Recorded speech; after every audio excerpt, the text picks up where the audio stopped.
having a conversation. Thank you, Laura. I was having a conversation with someone this morning about what we're seeing on social. A lot of people saying Florida is like dead as a doornail. Okay, there's like just not a lot of business happening right there. Stuff is staying on the market for a really long time. And then you've got other areas where it's still really busy. This is why when we look this data up, I want you to always see this because this is what most people are reading about in the news or on like they're watching their local news. They're getting a national view.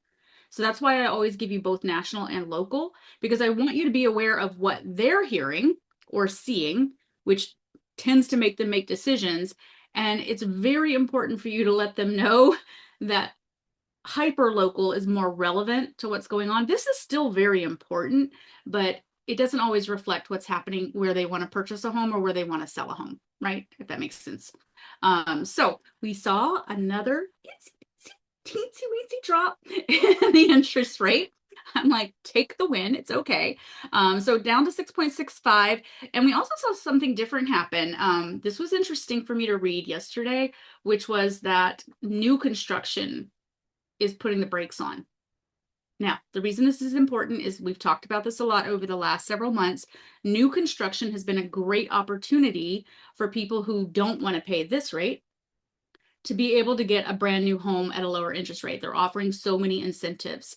So they've been building and been building and been building as a result of that because a lot of folks have been choosing that path in order to make sure that they could buy a home.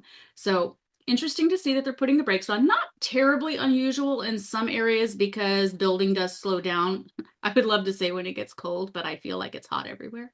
Um, so, but I think that's just in anticipation of that. We start to see things sort of drop. So we'll keep an eye on this over the coming months and see what happens. Inventory was actually going pretty fast for a while. So this is interesting that it slowed down a bit. So just kind of keep that in mind. There is still plenty of new construction inventory out there. So again, if you have a buyer that has been really bummed out by this interest rate, I really want you to keep that in mind. Make sure that you are going out and finding out what the incentives are at all of the local places in the areas that they're looking. It's just a little bit more aggressive than this, right? You can get a lot more. So this is specific to national. Now let's go East Bay, whole East Bay here, right? Single family inventory is really tight, under 2.5 months. That is snug as a bug. Like snug as a bug for single family. But condos have now moved over to 4 months of supply. Okay. Now, we had condos going, they're still going faster, which is still the case. And I think again, this is people making decisions based on price points, based on interest rates. Like they're like, hey, we'll move into a condo for a couple of years and then into a single family. So it just kind of depends what's going on in their lives. But single family is still tight. Condo has moved up to about 4 months of supply. So very different markets. Again, really important to ask your buyers what it is that they're trying to do and see what's most important to them. Okay, moving on to Oakland. Prices dipped just a little, not a massive amount, just 2.2% week over week. Not, it's just not that big of an issue. Like when we see something bigger happen, then kind of pay a little bit more attention. But the average days on market ticked up to 25 days. I will say though, they're still selling at 103% of list price. So there's no slowdown in making sure that we're pricing things right and that we're also advising our buyers that coming in at an 80% offer in this metro area is not going to get you a home. Right? Again, screenshot these guys if you have buyers in this area that are maybe not being as realistic. Keep that in mind, okay? San Francisco, guys, it's almost 108%. This is still I know we talk about it every week. It's by far the most active and the hottest market that we look at. It's almost 108. I mean, that's pretty incredible. If you have a seller in the San Francisco metro area who has been on the fence about whether or not it's a good time to sell, this is a very easy way to just show them like, hey, it's going to sell 19 days. 19 days, guys. And it's going to go over asking as long as it's priced appropriately. Okay, there's just a lot of competition in this particular market. So make sure that you're giving them the correct information. It's just, you know, it's the place to be or the place to sell, both. Actually, both happening right now. And San Jose, sorry, market speed just accelerated. We went from 26 days to 21 days, which was very interesting because we tend to see things like get a little bit slower as we're moving closer into the late fall market. But not a huge, I mean, it's not a huge change. So just things are speeding up a little bit. And then we actually saw more listings come up in this market, which we haven't been seeing. It had been down for a while. So, whatever it is that's happening here, just again, something for you to keep an eye on. Guys, these are the kinds of things that I want you to be sure that you're communicating. Every single lead in your CRM, everybody, even in your own sphere of influence. Remember, like, just because someone bought a home last year doesn't mean they're not interested in this kind of data. They want to know if they're getting more value out of the home that they purchased. They want to know if like it's going really fast. They want to know if there's going to be a lot of turnover in their neighborhood. It's all valuable. Even if they don't sell for 2 more years, it can be the long game, right? It doesn't matter. Keep giving them value, keep giving them value. Any questions on this before we move on to the sales training? What are you seeing, guys, in the market? I mean, I know that several of you are out and about quite a bit, especially Joanna. What are you seeing people, sellers and buyers, saying to you about what's happening in your markets right now? For me, I have buyers getting approved, and then it's like I'll start sending them homes, and then it's like crickets. They're like, "Oh, I'm busy," or "Oh, they get approved, they have a budget, but then they get cold feet, and they keep thinking it's going to drop more, and it's challenging because I'm getting all these approvals, but not doing anything with them." Mm. So in that case, what I would suggest is finding out what their pain point is. Like if they're renting or whatever that is, and sometimes it's better for them to get an idea about what if they need to sell, what that's costing them to wait. Like and a lender can help you do that. Like what is the full cost of you waiting? Um, so it's interesting to see. Well, it's happening all over the country, to be honest, Joanna. I mean, it's just people don't want to make a decision right now. But what you could do, and I'm happy to send it to you if you'd like, is you could show them the last couple of months of these slides and say, if you're waiting, I mean, we could be waiting for a very long time. This is just kind of where things are sitting. If I thought there was going to be a huge 1% drop, of course we would let you know, but there is nothing to indicate that we're going to get anything even remotely like that. So it's really just about making sure that they have the information to make an informed decision more than anything. And some of them are just chicken. Yeah. and that's and that's okay. Casey, you came off of mute. You want to say something? Yeah, so it could just be, I don't know how many of you guys follow this, but if you don't, I just was in a conversation with someone about it. And you can go do some research on it. It's called the Buffett indicator.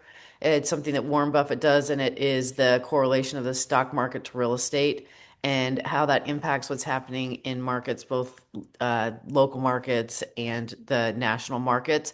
But there's also, and I'll put it in the chat, there was a very interesting article. Robert Kiyosaki, who wrote Rich Dad, Poor Dad, he just put a very interesting article in about the K-shaped economy as it relates to real estate and where people are putting their money and what they're doing and the economy and all that stuff. So I'll put it in there because it was really interesting read and also great from an education perspective for when you're working with buyers because if they haven't entered the market yet, like they're first time home buyers that haven't entered the market and they're not entering the market, the impact of that. So I'll pop that in there rather than tell you all about it. You can all read it for yourselves.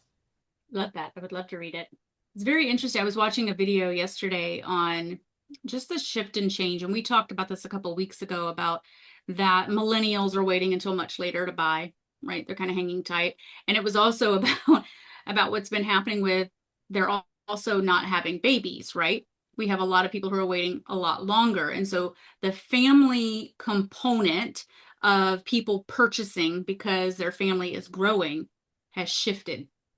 It's shifted a lot. Now, what they are saying is that we're going to see over the next probably 10 to 15 years, oh gosh, is it the boomers? I think it's the boomers, right? That they're going to be selling more and more and more because they're going to hit that age where they're going to want to be downsizing significantly. So it's interesting because we're having a lag where we would normally have a lag, but because people are waiting so much longer to have children and or not opting to have any children, that the remember guys, people only buy or sell for a couple of different reasons. It's like birth of a baby and the family's growing, it's death, it's marriage, it's divorce, and then like work relocation. There's like 5 reasons that people actually move for the most part.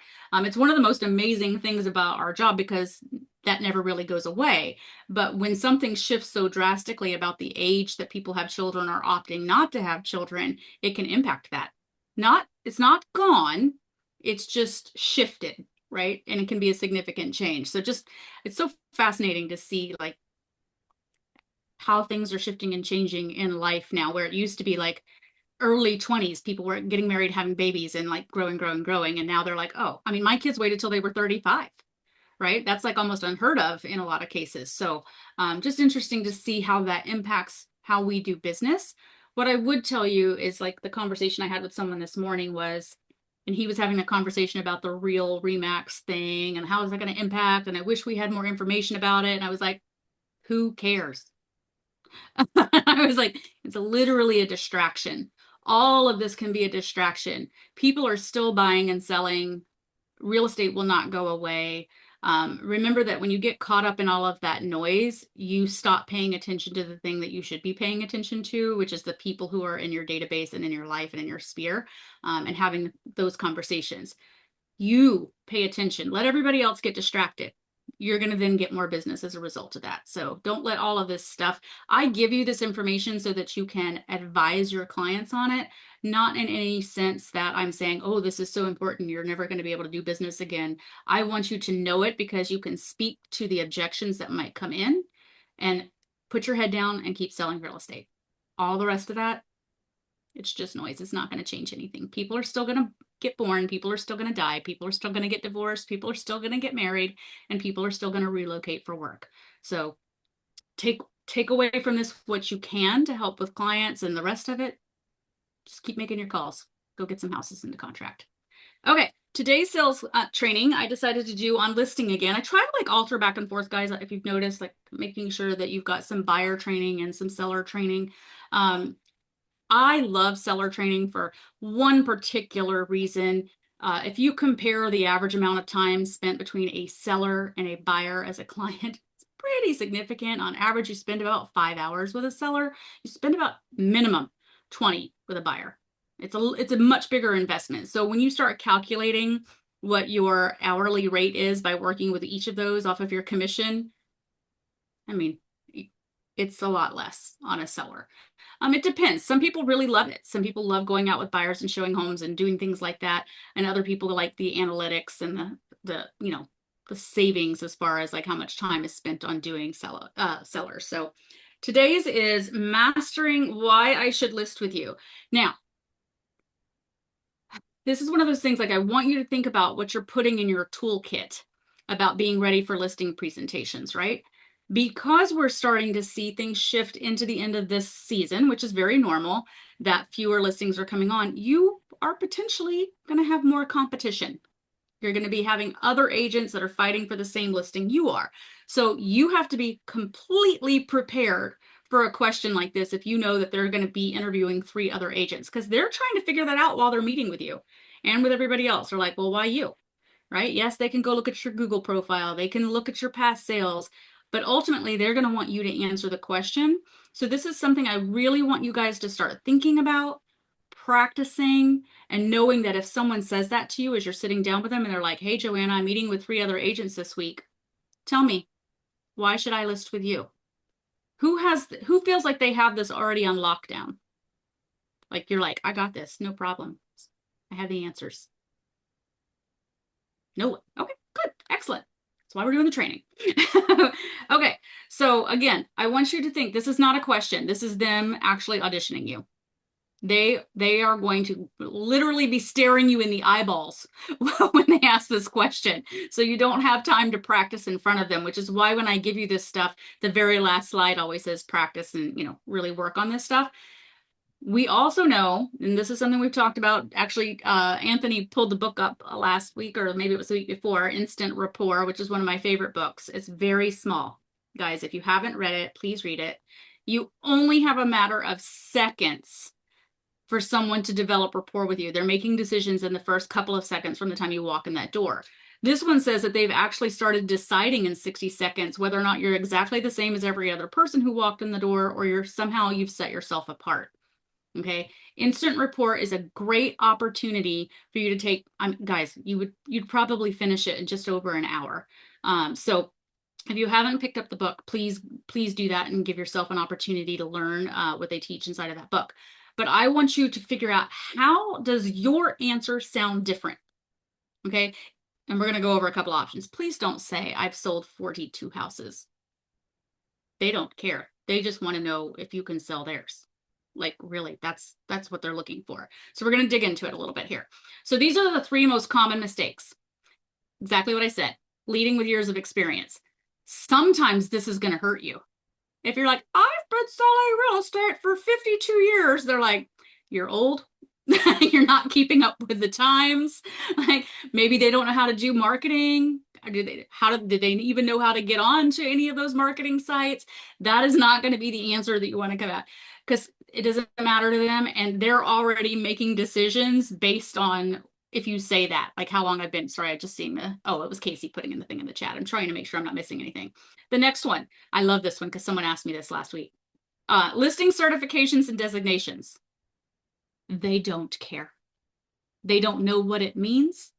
They don't care. There are some that I think it's very important for you to put it on your marketing, put it on your signature. Sometimes that's going to get someone over the edge. It's not going to have them make or break a decision on whether or not it is. Like, Debbie, I know you do the older generation, what's it called? Seniors representative, I think is what it's called.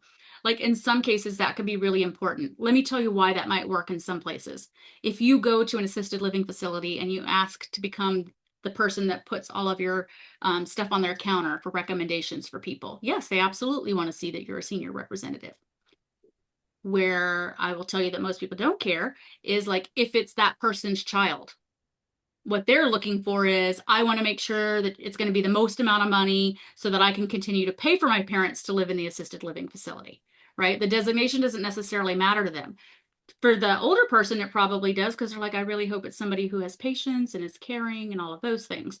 But there's so many certifications and designations, and a lot of people don't even know what they mean.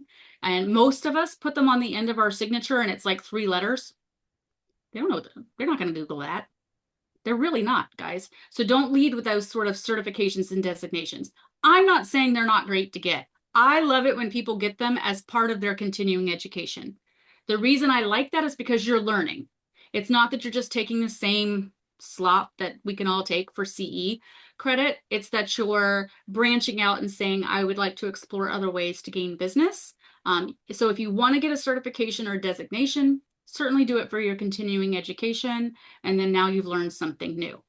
Hang on, I'm gonna look at what Debbie wrote. I mentioned in my marketing and explain, yes, specialized training to cater to that demographic.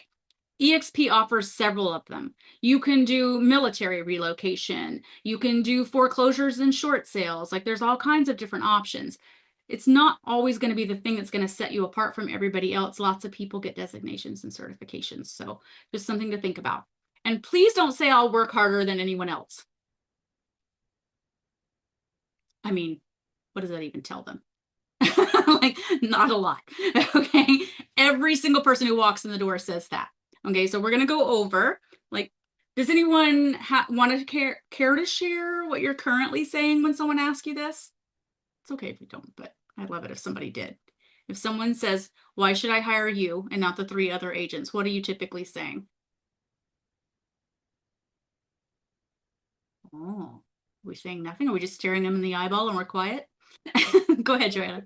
For me, it's like based on location. So if it's by where I live, then I'm an expert in the area. Love Like, I it. know the schools, I have friends here. I've sold other properties in the area. I know what the buyer wants here.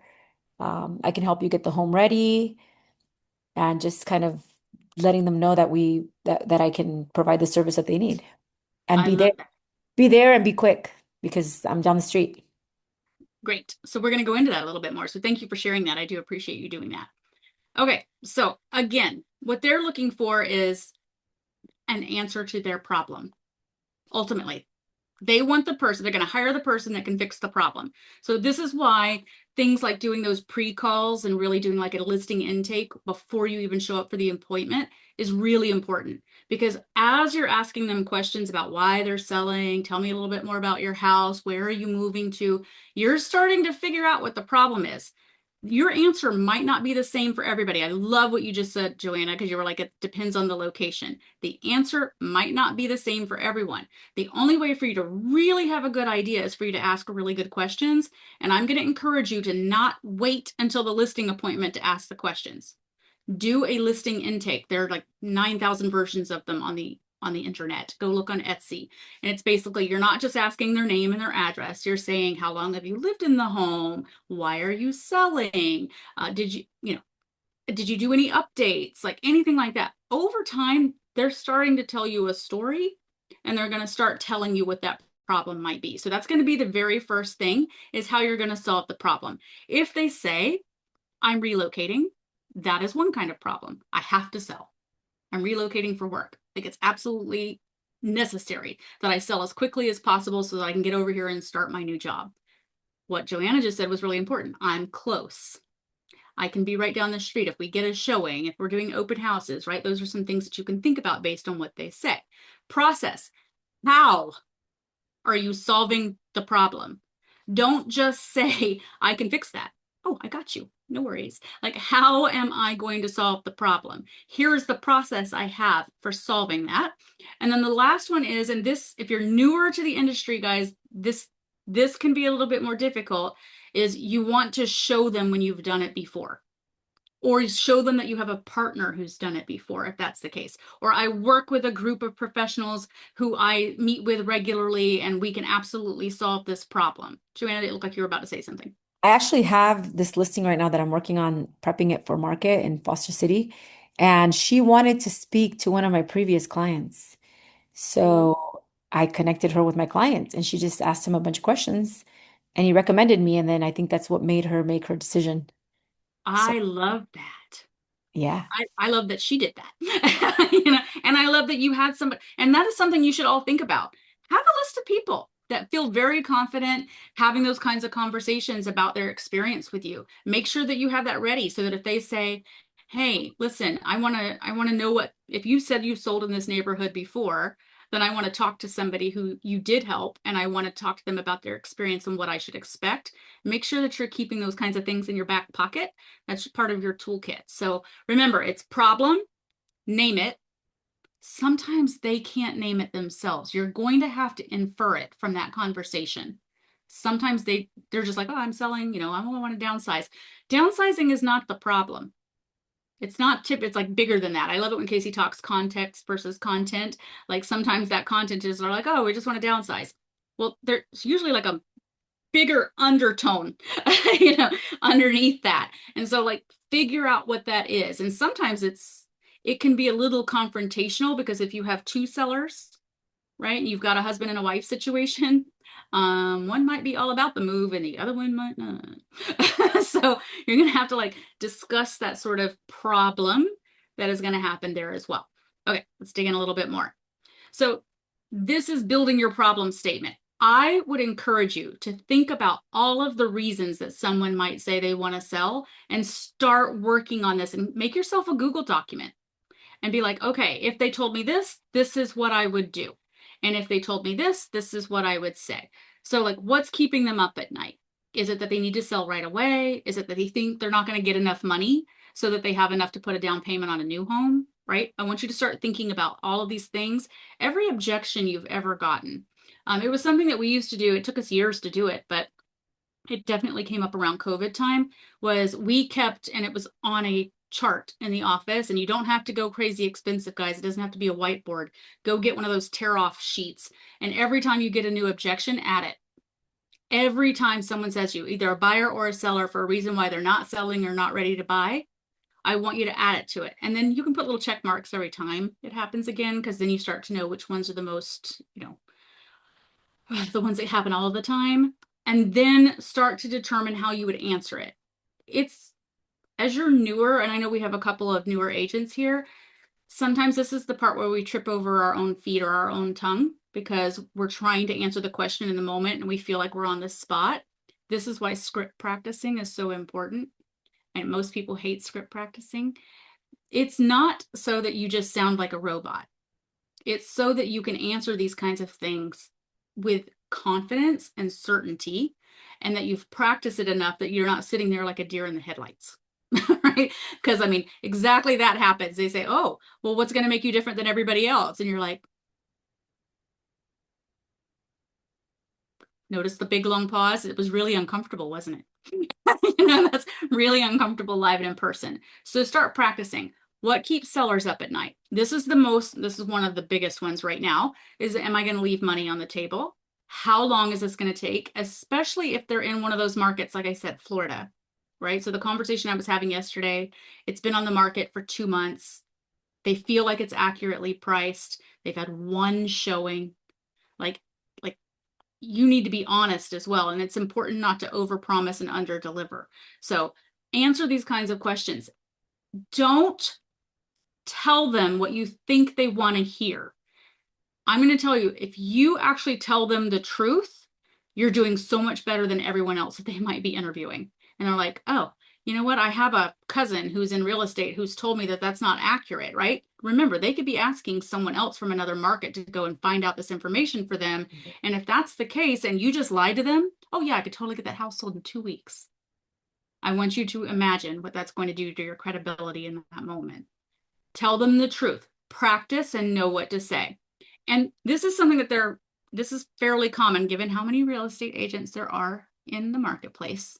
I mean, I don't know about you guys. I can't remember how many there are in your MLS, but there are 50,000 plus in my MLS. So like they're worried that they're going to pick the wrong agent. And when they pick the wrong agent and they list it wrong and it stays on the market too long, what they're worried about is it's kind of sets the tone for their listing. Does that make sense? So these are the kinds of questions that they're thinking about in their mind. And then I want you to start keeping a list and I want you to start practicing what they are so that you're answering it in, again, this format.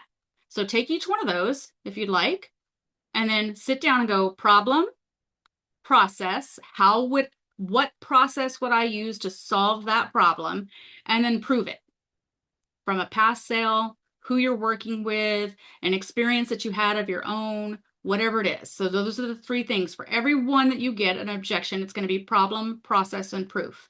If you don't have the proof yet, borrow someone else's. I work with a group of agents who we talk about these things all the time. I'm absolutely going to work with them about how we can best market your property. Oh, I don't have any experience in short sales, but I know somebody who does. I'm going to partner with them and make sure that I'm handling this. Here's what the process is going to look like. You don't have to be the expert yet. That's what this group is for. And your much bigger EXP group. Okay. Just because you're new doesn't mean that you can't do it. You've got a lot of help out there. Okay.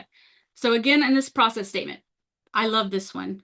Well, you guys know how much I love processes and systems, Debbie, too. It's like, don't just say I have a process. What is it? In the first 72 hours, I'm going to do this, this, and this. Okay. Just saying I market aggressively is vague. There's no real information in there. What does that mean? Are you going to hold a little sign like the guy that tells you that Subway sandwiches are on sale this weekend? No, I mean, that's the market. That sounds aggressive, but that's not what you're going to do. You're going to say, I'm going to put it in coming soon. I'm going to advertise to all of the agents in my market. We're going to put it out on social and start teasing it all within 72 hours beforehand. I'm going to walk your neighborhood and I'm going to invite everybody to the open house. Give them specifics. And for the love of all that's holy, then do them. So don't give them specifics to say what you're going to do to market it and then not do it. Because I promise you, they're watching. They're going to see whether or not you did anything. They're like, oh, I'm going to market it 72 hours beforehand. It's going to be posted on Facebook. It's going to say coming soon. And they're watching your Facebook and they're checking to see if you did it. And if you didn't, you're going to get a call. Okay, so these are the kinds of things I want you to start thinking about. If you don't have this plan in place, again, guys, there are so many marketing plans for real estate agents out there. You do not have to learn everything new. Someone has already done it. Take that and build from it.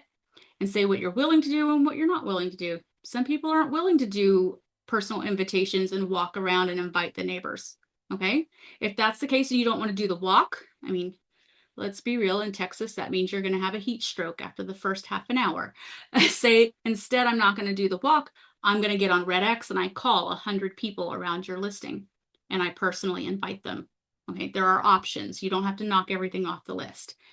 Give them that pre-listing packet. Who was here for our pre-listing packet call a couple of weeks ago? I feel like Debbie, you were here. I think Mufid and Sukhvinder were. These are great things to put in there. Okay, because remember, if they're interviewing you and 3 or 4 other people and they have something ahead of time to look at that they can already see what you're going to be doing to market, they're already seeing what kind of processes you use, you're going to get a little bit of a leg up. A lot of people don't do a pre-listing packet. Okay, now I am a firm believer in not giving them the whole marketing plan. There's 2 reasons for this. Okay. One is you're sort of, you want to be able to have an in-person experience with them so that they are starting to know about you. The other thing is their cousin twice removed who got divorced from their other cousin is a realtor, and really what they're looking for from you is what you would price the house out and exactly how you would market it so they can give it to that guy. I hate it, but it happens. We in New York, we never left the marketing plan behind. It was laminated, and we would hand it to them to look at, and then we would take it back. We'd be like, oh, that's our copy. Don't leave it. Okay, if you want to give a little bit in the pre-listing packet, that's fine. Don't give them the entire plan and leave it with them. Maybe we'll do this on another one. We offered something that was a little bit different than a lot of other folks, and it was tiers. So we had 3 different tiers for marketing plans. They were all again laminated, but what it did was it gave them the feeling that they had a choice. They had a silver, they had a gold, and they had a platinum option. We'll do that on another one. Laura, will you make a note on that? I love going over that one. What happens when you give people 3 options? Anybody? And one is like less, middle, most expensive. What do people do? They feel like they have a choice. They almost always choose the middle one. Mhm. Like it's just psychology. It's not Unless they're fancy. VIP people, in which Yes, case they're like, I would never choose anything other than the best. that happens, and it's funny because it's always the cheapest house that does the platinum plan. And guys, the reason that there are 3 tiers is those are 3 different commission points. So we did it where platinum was the most expensive. We charged the highest commission. The middle one that almost everyone chose was half a point less, and the silver was the absolute bare minimum we were willing to take anyway. So we knew we were getting our bare minimum, even if they chose the silver. Some people are super cheap and they choose the silver, and we're like, fine, we're going to come in, we're going to snap some pictures, we're going to throw that puppy on the internet, and it's going to sell, right? And we're going to make the bare minimum in that case. But Casey, you're absolutely right. It was always funny. It was like the $250,000 co-op that wanted the platinum plan. We're like, okay, you're paying for it, whatever it is. But when you give people 3 options, you place, and it's got to be 3 different pieces of paper. I'm not kidding. This is important because when you hand it to them and you put it on the table, because you better be doing this at a table, they're almost always going to choose the middle. It's just psychology. It's just what happens. Okay. They're like, oh, I don't want to commit to the higher commission, and I definitely don't want the silver plan. It only has 4 things on it. I want this in between. So again, things that can set you apart in these moments that other agents are not doing.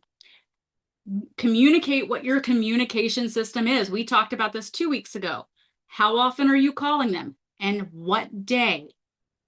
Okay, if nothing's happening, no matter what, I'm calling you on Fridays. You're going to hear from me. I'm going to give you some updates on what the marketing looks like it's doing online, those kinds of things. Tell them what that is. Tell them when you're going to call. And for the love of all that's holy, then do it. Okay, this is the part that people mess up. They don't do it. What's your pricing strategy? Anyone here use one of those?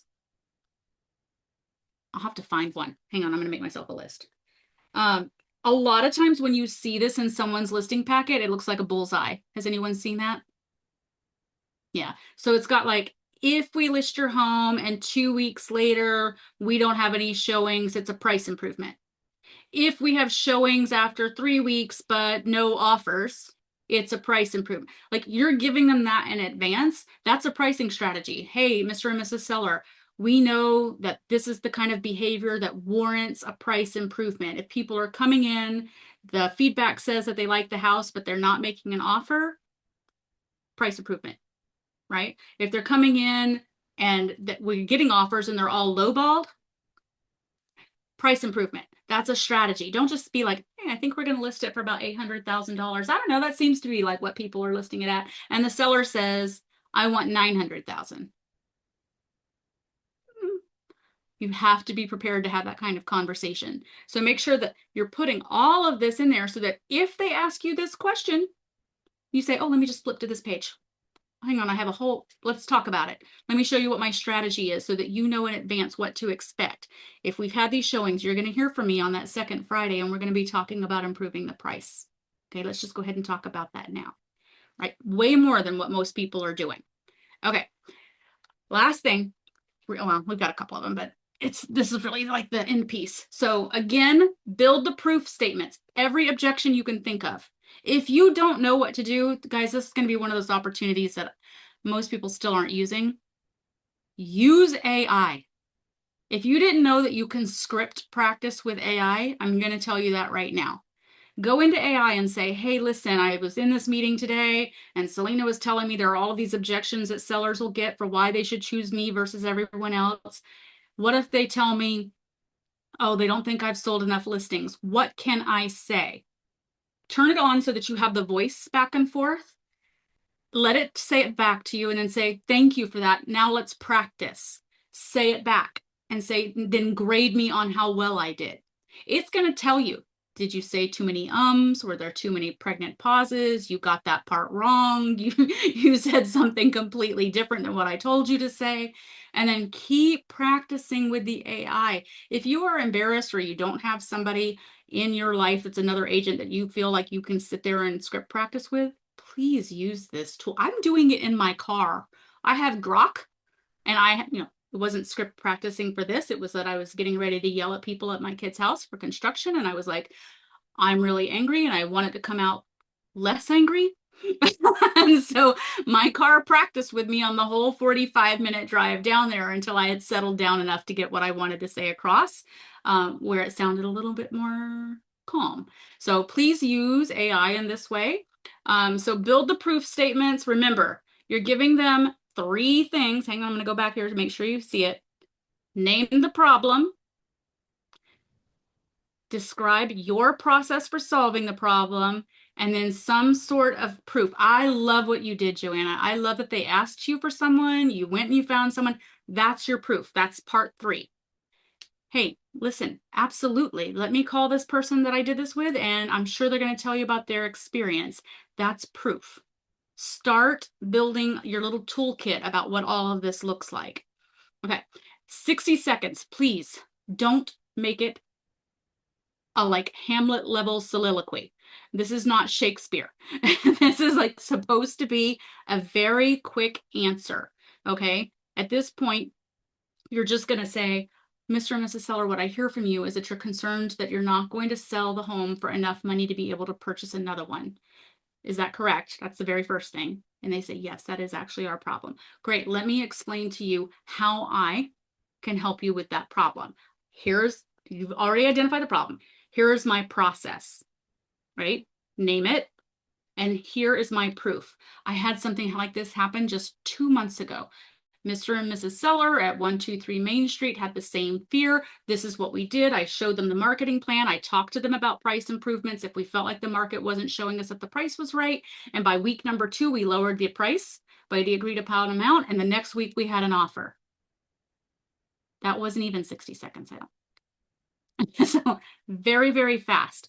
Do not, when you over explain and when you go like 6, 7, 8 minutes into answering that, now it feels like you're just kind of like making it up, right? Like you want to be quick. You want to be very succinct in the answer for them. So I want you to practice this on all of them. If you guys haven't started something like that, throw any piece of paper up on the wall and just start right every time you get an objection. Here's a new one. I'm going to practice this later. I'm going to work on it with AI. I'm going to call Selina and ask her what to say. I'm helping a brand new buyer's agent up in New Hampshire on a team that I help out. And the poor woman on Monday, she was like, I feel like all I ever do is text you for scripts. And I was like, I love that you text me for scripts. She's brand new. I immediately do a voice note and I send it over to her and she just practices it for the next week until she's ready. If you don't have a good answer, please reach out. I'm happy to do it. We can bring it on these and everybody can practice together. The important piece of this is practicing. You don't want to be sitting in front of us. You don't practice with a seller. That's the end result. You practice at home, you practice with another agent. Debbie, I'm sorry, I saw you came off of mute. Did you want to add something? Okay. I was just going to say sometimes too many words becomes too confusing. And I've been doing this in conversations, personal conversations. Like, okay, bullet points. Just give me bullet points. Because like too much is just yeah. Yeah. And so sometimes, especially if we're talking in real estate lingo and we forget that they don't understand what a CMA is or what an EMD is or what, these type of terms that we use every day, the average buyer and seller don't use those terms at all, if ever. Nope.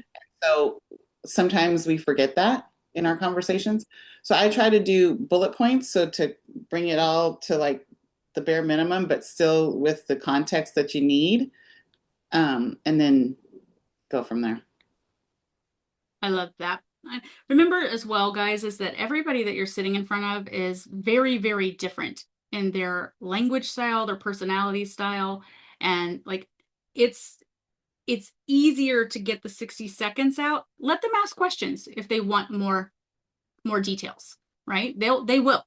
If there's someone who is like, no, I need to know every last thing that you're going to do for that, let them ask for it. Go ahead, Debbie. When you at least this has been my experience, when you don't provide every single detail up front, it provokes more conversation. It provokes them the ability to ask questions, which is what you want, because then that kind of helps steer you and guide you on what their true motivation is. Because sometimes what they tell you isn't really what their motivation is, or isn't really the time frame they're looking at, or isn't really the neighborhood they're looking. Because we've all had that happen where, oh, I want a 4-bedroom, 2-bath in this neighborhood. And then they get a 3-bedroom, 1-bath with a pool, and they never mentioned a pool before.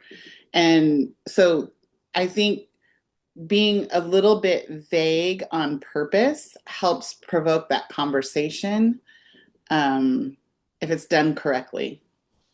I love that. So funny that you said that because this past week my kids were at my pool because obviously their house isn't done yet. And they were like, we're so glad we bought a house with a pool. And I was like, I am just going to remind you when we started this process, your number one thing was we do not want a house with a pool. Like, it was literally like the absolute top of their list. And I was like, it's Houston and 9,000 degrees every day. Like, why would you not want a pool? And now they're like, we're so glad we have one. We're going to be in it every day, like in their mind. And let me tell you what the problem was. So again, we get down to asking the questions. The problem was safety. They were worried about Chelsea and they didn't know what the safety options were. Do I think they've overcommitted on safety? Yes, we have 5 ways that Chelsea cannot possibly get in that pool. It's like a little overwhelming how much extra safety there is happening there. But at the end of the day, their problem was not what they thought it was. Their problem was that they thought, oh, well, we don't want one, which is very difficult to get in the neighborhood that they purchased, right? And so we were discluding homes. The problem was not the pool. The problem was the safety, and all we had to do was address it, right? So I want you guys to really start practicing, right? Start thinking through this. And again, the whole point is that you don't practice in front of the seller, right? When you go to deliver it, you should sound confident, not cocky. You should sound conversational, not rehearsed, which is why we practice. That's why we practice. That's why we script practice. Make eye contact. And this is really important. Exactly what Debbie just said. Pause. It's going to let it land and it's going to let them ask follow-up questions if they have them. You may have answered it so well that they don't have any. Don't panic. That means you did a great job. Okay? If they ask questions, it usually means they're analytical or that maybe they don't truly understand it. Maybe you've spoken too many acronyms, like Debbie said, and they're like, what the heck did that mean? I don't even know what that is. Give yourself that silence after you say the 60-second response and see if that's enough. Okay, so I can't wait to hear how next week everybody's just practiced so much. And if you're not using Grok or Claude or Chat GPT, or there's 14 of them now, so I can't even remember all the names, to practice this sort of thing, I would really encourage you to think about that. If it makes you uncomfortable or you don't know how to do it, please reach out to me and I'll tell you how to utilize it in each one of those platforms. I think it's a great tool for realtors to be able to start getting ready for these kinds of conversations without having to have another agent sitting across from you to do it. Okay, any last, 1 minute. Any last questions or thoughts? Yeah, on the unique value proposition, depending on how active you are in your market, one of the things Rick would always do to get listings is that he would talk about all the nonprofits that he was a part of in the community, the boards that he served on, and that put him in the network. And then also that through how active he was with the board and the Chamber of Commerce and all those other things, that he had relationships with agents that were in the community and good relationships. And so the person who's going to bring the buyer, that would matter too, as far as how that transaction was going to go based on those relationships. So, and for whatever, that's obviously individual based on what an individual's agent activity is. But that's also another thing from a unique value proposition in communicating to keep in mind. Love that. Thank you. So I want you to start thinking through those that, you're going to address the problem. What's the process that you're going to use to solve it for them? And then what's your proof? And just start making a list. Like I said, whatever that objection is, and be like, okay, how am I going to address this? There are a lot of different objections, but honestly, guys, there aren't that many. Everybody's gonna, like, over time, you're gonna see people are just kind of saying the same thing, and then you're just gonna become an expert at answering it, and you're gonna deliver it with so much confidence and certainty that it's not even gonna make you blink. You're gonna be like, oh, I got this. I practiced because Selena told me to. All right, thank you, everybody. Really good seeing you all today. Of course, reach out if you need anything, and if anybody needs any advice for how to use AI to, like, practice scripting, please let me know. Okay. Thank you. Thanks, guys. Bye.